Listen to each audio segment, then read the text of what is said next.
Saindo da China para o outro lado do mundo, mas não para o Brasil, lá para Nova York, vamos agora falar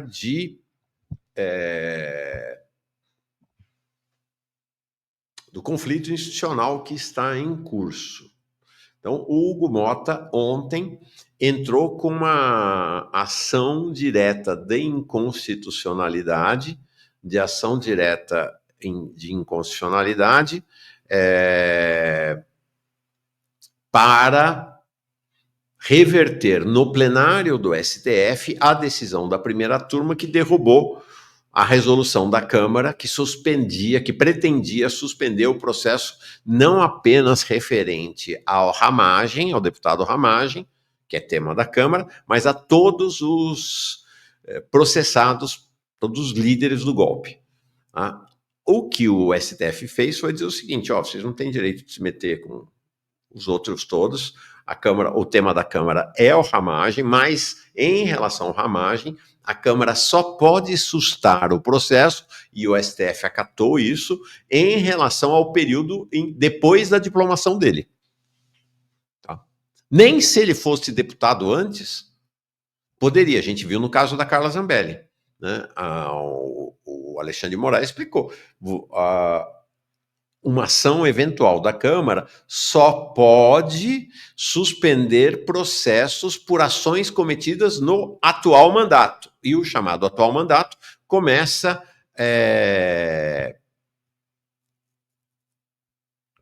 na diplomação. Na diplomação. Então, é da diplomação para cá. E aí o STF falou, ok, isso quer dizer que o Ramagem fica suspenso o processo no que diz respeito ao Ramagem em relação ao 8 de janeiro, mas em relação às articulações golpistas quando ele era da BIM, não. Que é o mais grave, inclusive, no caso dele. E aí agora está tendo troco. Então, a Câmara fez a decisão, o STF derrubou, e agora a Câmara está retrucando através do seu presidente, que está recorrendo ao plenário para tentar construir no plenário uma situação, e acho que não ganha, mas a ideia dele e dos setores do Centrão e da extrema-direita que estão apoiando este processo é causar um conflito institucional. Então, por exemplo, se no plenário a decisão, eles conseguem lá 3, 4 votos, porque eles vão ter o voto provavelmente do Fux, vão ter, se bem que o Fux votou contra, né? Mas eles vão ter pelo menos os 2 votos dos bolsonaristas. Se eles conseguirem conquistar 4, 5 votos, você instala realmente uma crise grande. Então, vamos ver como é que a coisa vai rolar. O Zé Carlos dizendo aqui, Mauro, a oposição está na base do Lula, está na base do governo Lula. O Esteban dizendo assim, qual é o posicionamento do Farol Brasil sobre a contratação do Carlo Ancelotti? Sei lá. Não tem posicionamento do Farol Brasil, eu posso falar, o cara é bom. Né? Terminou decadente, terminou muito ruim a jornada dele pelo Real Madrid, mas o cara é comprovadamente um bom técnico. Vamos ver. Ah, olha aqui, agora que eu vi o Carlos. A gente falou logo no começo, né, Carlos? Grande Mauro Lopes. Só para lembrar que o Jones deu uma aula sensacional ontem acerca das falácias do pseudo-historiador Tiago Braga, é isso? Mostrei aqui mais cedo e, de fato, tá bom, um negócio, coisas incríveis, né? 2 horas e 45 minutos de vídeo e tá com 62 mil visualizações. Impressionante. Quem ainda não viu, vale muito a pena, assista. Eu vi um trecho, porque afinal, 2 horas e 45. Mostrei um trechinho aqui mais cedo. Vamos lá. E foi legal. Então, voltando. Existe uma questão sobre isto. Não é apenas o que o Hugo Mota fez, mas onde ele estava quando fez. Onde ele estava quando fez isto. Vocês estão vendo lá atrás dele? Aquilo ali é a Lide. Estava em Nova York. E ali está tendo uma articulação, inclusive, a partir de Nova York. Eu vou mostrar quem estava lá. Está tendo uma articulação lá e em Brasília, evidente. Brasília e nos estados do país tá uma farra, viu? Tá um monte de parlamentar viajando aí mundo adentro. Uma articulação para ampliar a contraofensiva em relação ao STF. Então tem uma PEC, inclusive tem gente do PT que apoia essa PEC, tá? Que está travada. O Lira tinha sentado em cima tinha sentado na PEC para travar, mas ela basta montar uma comissão, porque ela já foi aprovada na CCJ, basta montar uma comissão especial que ela volta a andar. É uma PEC que limita o poder de ministros do Supremo, limita o poder, por exemplo, das decisões monocráticas, portanto, decisões individuais de ministros do Supremo seria um outro troco ao STF. Tá? Então, estão essas duas ações, uma já efetiva e a outra em articulação. Como eu disse, foi lá em Nova York. Foi em Nova York, é claro, quem entrou com a ação foi a burocracia da presidência da Câmara. Mas a ação política aconteceu lá em Nova York ontem. Onde? E essa é uma questão crucial da democracia brasileira no atual momento. Está legitimada, está oficializado o lobby da alta burguesia, de perfil sobretudo financeiro, que realiza eventos milionários, num esquema de jabá, de boca livre, para a cúpula dos três poderes. E aí, quem vai nesses eventos? Empresários, banqueiros. Lobby. Networking, eles dizem. Para arranjar negócios e decisões e articulações também político-empresariais. É muito... E os ministros vão.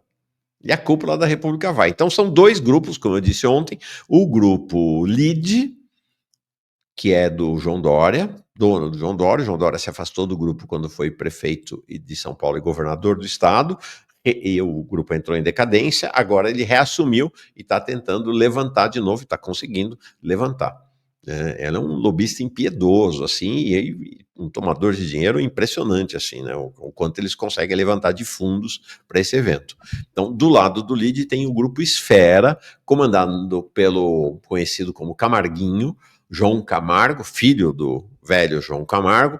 A família tinha um grupo de rádios em São Paulo. São muito ricos também, assim como o João Dória, e ele hoje é o presidente da CNN. Então ele nem aparece. A presidenta do Grupo Esfera é a esposa dele, a companheira dele. Ele nem aparece, porque ele é o presidente, né? Mas na verdade ele aparece o tempo todo. Ele é, na prática, ele é o dono e é quem manda no Grupo Esfera, que tinha arrancado uma grande frente sobre o grupo do Dória, sobretudo uma grande frente no interior do lulismo e do governo Lula. Tá? Então é um grupo com uma entrada maior no governo Lula do que o Dória, por motivos óbvios, mas o jogo está se equilibrando agora. Então isto aqui é o evento da LIDE. Aconteceu ontem lá em Nova York, e olha só quem estava, o Michel Temer, que está numa articulação para um candidato alternativo ao Bolsonaro, que una extrema-direita com a direita, tá? O Hugo Motta e ninguém menos que o presidente do STF. É chocante, né? 14º LIDE Brasil Investment Forum. Fórum de Investimento Brasil em Nova York. É um negócio... É nababesco, assim. É nababesco. Olha, quem mais? Gilmar Mendes estava lá. Paulo Gonet estava lá. O presidente do TCU, Vital do Rego, estava lá. Vários governadores estavam lá. O Cláudio Castro, Ibanez Rocha, o Eduardo Leite. Por sinal, o Paulo Gonet deu uma declaração que, mutatis mutandis, é uma declaração em apoio à ação da Câmara. Incrível isso. Falou, a Câmara realmente... Vou vulgarizar, tá? Cada macaco no seu galho. A Câmara tem o direito de tomar as decisões dela, o Supremo tem o direito, tem que ser respeitada a Câmara. Deu uma declaração abertamente simpática à Câmara à ação da Câmara dos Deputados e Deputadas. Tá? Então, é chocante que assim o seja.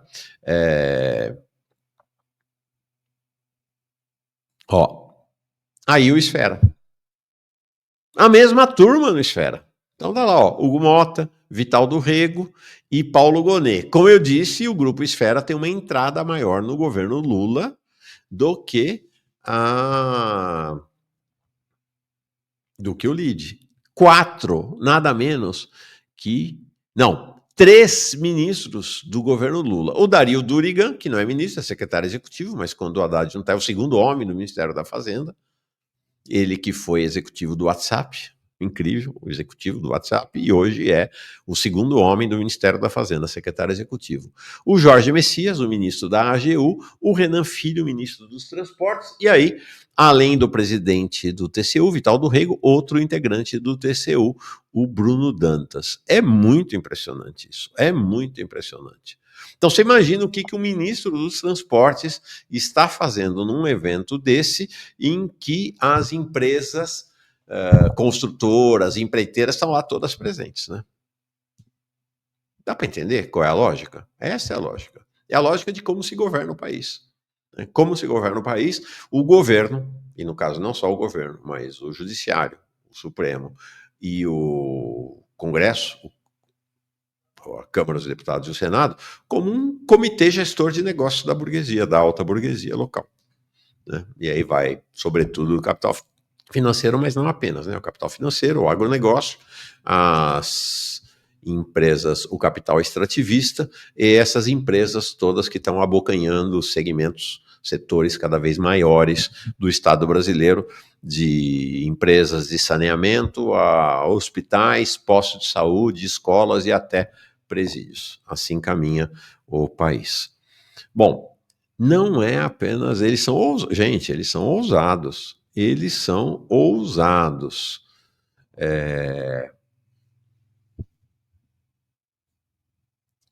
Agora, dia 15, 5 de maio, teve um evento aqui no Brasil, em São Paulo, acho que foi São Paulo, do LIDE, para a defesa e os comandantes das Forças Armadas. Olha ali o João Dória, entre os comandantes do Exército. Ali não era o comandante do Exército que estava ali, ali é o chefe de Estado-Maior do Exército. O comandante da Aeronáutica, o comandante da Marinha e o...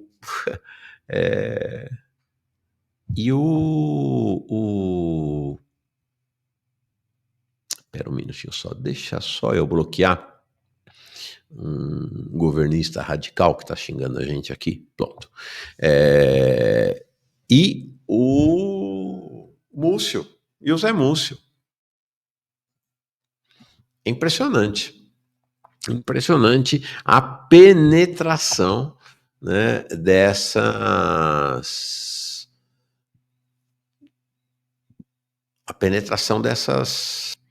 dessa turma em todos os setores. E aí pode ter certeza, né? A gente tem nesse encontro também uma série de empresários fornecedores das Forças Armadas.